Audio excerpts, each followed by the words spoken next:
بهم. فلا يتكلم أحد بموت رسول الله إلا ضربته. جئتك أؤمن بالله وبرسوله وبما جئت به. فقد أعجلت إليكم وأعدمتموني.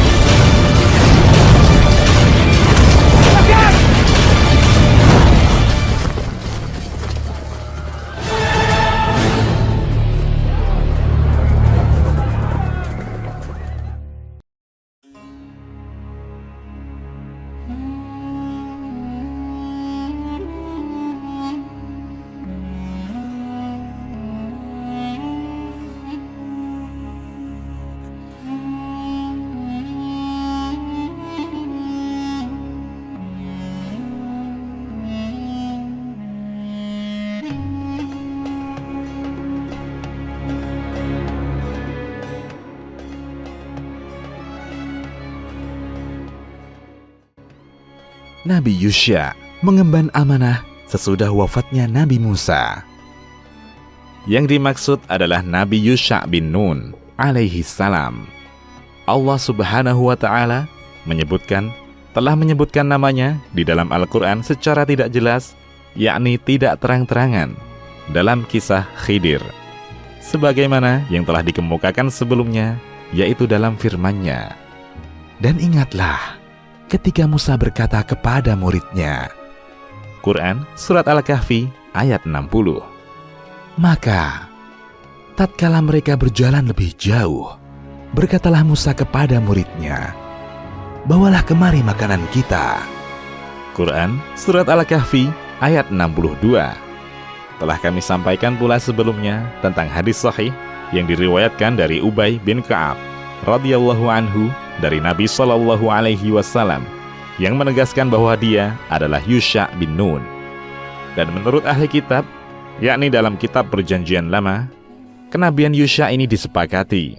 Sekelompok dari mereka, yaitu kelompok Samirah, tidak mengakui kenabian seorang pun setelah Musa alaihi salam, kecuali Yusha bin Nun. Karena hal itu secara jelas disebutkan dalam Taurat. Tetapi mereka tidak mau mengakui kenabian para nabi setelahnya. Padahal mereka itu, para nabi, benar dan dibenarkan pula oleh kitab-kitab yang ada pada mereka, kelompok Samirah. Semoga Allah melaknat mereka secara bertubi-tubi sampai hari kiamat. Sedangkan mengenai kisah yang disampaikan oleh Ibnu Jarir dalam tarikhnya dan beberapa ahli tafsir lainnya dari Muhammad bin Ishaq, kenabian itu diserahkan oleh Musa kepada Yusha pada akhir hayatnya, di mana Musa alaihi salam menemui Yusha dan menanyakan kepadanya berbagai perintah dan larangan yang disampaikan Allah kepadanya, yakni Musa. Hingga akhirnya Yusha menjawab, "Wahai kalimullah," yakni orang yang diajak berbicara secara langsung oleh Allah, "sesungguhnya aku tidak bertanya tentang apa yang diwahyukan Allah kepadamu, sehingga engkau sendiri yang memberitahukannya kepadaku." Pada saat itu, Musa alaihi salam tidak menyukai kehidupan dan lebih suka mati. Tetapi dalam hal ini, masih perlu ditinjau kembali. Karena Musa alaihi salam masih terus mendapatkan perintah, larangan, wahyu, syariat, dan firman Allah sampai ia meninggal dunia. Dan dia masih terus memuliakan dan mengagungkan Allah subhanahu wa ta'ala. Sebagaimana yang telah kami kemukakan dalam hadis sahih sebelumnya, tentang kisah malaikat maut yang ditampar sampai matanya keluar oleh Musa alaihi salam. Kemudian Allah subhanahu wa ta'ala mengutus malaikat maut kepadanya. Jika dia masih ingin hidup, maka hendaklah dia meletakkan tangannya di atas punggung sapi, dan setiap satu dari bulu-bulu yang tertutup tangannya, maka akan dihitung 1 tahun masa hidupnya. Musa alaihi salam bertanya, "Setelah itu apa?" Dia menjawab, "Kematian." Maka Musa alaihi salam berkata, "Kalau begitu, sekarang saja wahai Rabbku." Selanjutnya, Musa alaihi salam meminta kepadanya agar didekatkan dengan Baitul Maqdis sejauh lemparan batu. Permintaan tersebut dikabulkan oleh Allah subhanahu wa ta'ala. Demikianlah yang disampaikan oleh Muhammad bin Ishaq, bahwa apa yang dikemukakannya itu bersumber dari kitab-kitab ahlul kitab. Dan di dalam kitab mereka, Taurat, disebutkan bahwa wahyu masih terus turun kepada Musa alaihi salam. Setiap saat Bani Israel membutuhkannya hingga akhir hayatnya. Sebagaimana yang diketahui dari redaksi kitab mereka yang ada di tabut kesaksian di Kubah zaman. Pada bagian bab ketiga dari kitab Taurat disebutkan bahwa Allah Subhanahu wa Ta'ala memerintahkan Musa dan Harun alaihi wassalam untuk mempersiapkan Bani Israel dengan mengelompokkan mereka dalam beberapa suku.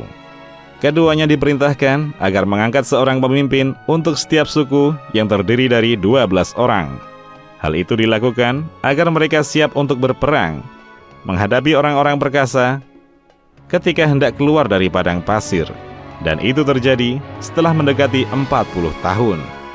Oleh karena itu, sebagian mereka mengatakan, Musa alaihi salam memukul malaikat maut karena dia tidak mengenalnya dengan penampilan seperti itu, sedangkan ia telah diperintahkan dengan suatu perintah yang diharapkan terjadi pada zamannya.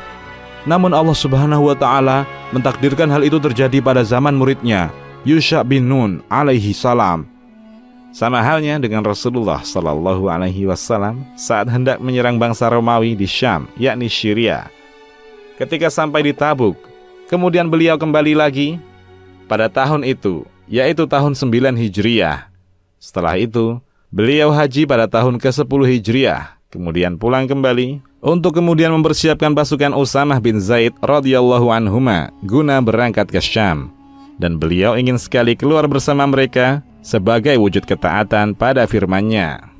Perangilah orang-orang yang tidak beriman kepada Allah dan tidak pula kepada hari kemudian, dan mereka tidak mengharamkan apa yang telah diharamkan oleh Allah dan Rasul-Nya, dan tidak beragama dengan agama yang benar, yakni agama Allah, yaitu orang-orang yang diberikan Alkitab kepada mereka, sampai mereka membayar jizyah dengan patuh, sedang mereka dalam keadaan tunduk. Quran Surat At-Taubah ayat 29. Di saat menyiapkan pasukan Usamah, Rasulullah Sallallahu Alaihi Wasallam wafat. Sedangkan pasukan Usamah berada di kemah-kemah mereka di lereng-lereng gunung. Lalu, misi itu diteruskan oleh sahabat beliau dan khalifah pengganti beliau, Abu Bakar As-Siddiq radhiyallahu anhu.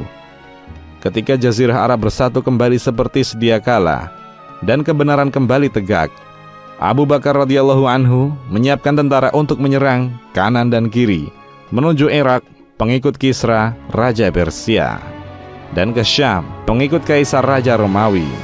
Maka Allah Subhanahu wa Ta'ala memberikan kemenangan kepada kaum muslimin dan mengokohkan kedudukannya melalui pasukan mereka, serta mereka menundukkan musuh-musuh mereka, sebagaimana yang akan kami sampaikan pada pembahasan tersendiri secara rinci pada tempatnya nanti, insya Allah dengan pertolongannya, taufiknya, dan bimbingannya. Demikianlah Musa alaihi salam. Allah Subhanahu wa Ta'ala telah memerintahkannya untuk menyiapkan Bani Israel menjadi tentara dan mengangkat untuk mereka pemimpin-pemimpin untuk masing-masing suku, sebagaimana firman Allah Subhanahu wa Ta'ala. Dan sesungguhnya Allah telah mengambil perjanjian dari Bani Israel, dan telah kami angkat di antara mereka 12 orang pemimpin. Dan Allah berfirman, sesungguhnya aku beserta kamu. Sesungguhnya, jika kamu mendirikan salat dan menunaikan zakat, serta beriman kepada Rasul-Rasulku, dan kamu bantu mereka, dan kamu pinjamkan kepada Allah pinjaman yang baik, sesungguhnya aku akan menghapus dosa-dosamu, dan sesungguhnya kamu akan kumasukkan ke dalam surga yang mengalir di dalamnya sungai-sungai. Maka barang siapa yang kafir di antara kamu sesudah itu, sesungguhnya ia telah tersesat dari jalan yang lurus. Quran Surat Al-Ma'idah ayat 12. Dia berfirman kepada mereka, jika kalian melaksanakan apa yang telah aku wajibkan kepada kalian, dan tidak enggan berperang sebagaimana yang keengganan kalian pertama kali, niscaya aku Allah akan menjadikan pahala semuanya itu sebagai penghapus hukuman atas pelanggaran yang telah kalian lakukan tersebut. Sebagaimana firman Allah Subhanahu wa Ta'ala kepada orang-orang Badui yang tertinggal, yakni tidak ikut bersama Rasulullah Sallallahu Alaihi Wasallam dalam umrah Hudaybiyah. Katakanlah kepada orang-orang Badui yang tertinggal, kamu akan diajak untuk memerangi kaum yang mempunyai kekuatan yang besar. Kamu akan memerangi mereka, atau mereka menyerah, yakni masuk Islam. Maka jika kamu patuhi ajakan itu, niscaya Allah akan memberikan kepadamu pahala yang baik. Dan jika kamu berpaling, sebagaimana kamu telah berpaling sebelumnya, niscaya Dia akan mengazab kamu dengan azab yang pedih. Quran Surat Al-Fath ayat 16. Demikianlah yang difirmankan Allah Subhanahu wa Ta'ala kepada Bani Israel. Maka barang siapa yang kafir di antara kamu sesudah itu, sesungguhnya ia telah tersesat dari jalan yang lurus. Quran Surat Al-Ma'idah ayat 12. Kemudian Allah Subhanahu wa Ta'ala mencela mereka atas perbuatan buruk mereka dan pelanggaran yang mereka lakukan terhadap janji mereka. Sebagaimana Dia juga mencela orang-orang Nasrani karena berbagai perbedaan dalam pemahaman agama mereka. Hal ini telah kami uraikan secara panjang lebar dalam kitab tafsir, yakni tafsir Ibnu Katsir. Walillahil hamd.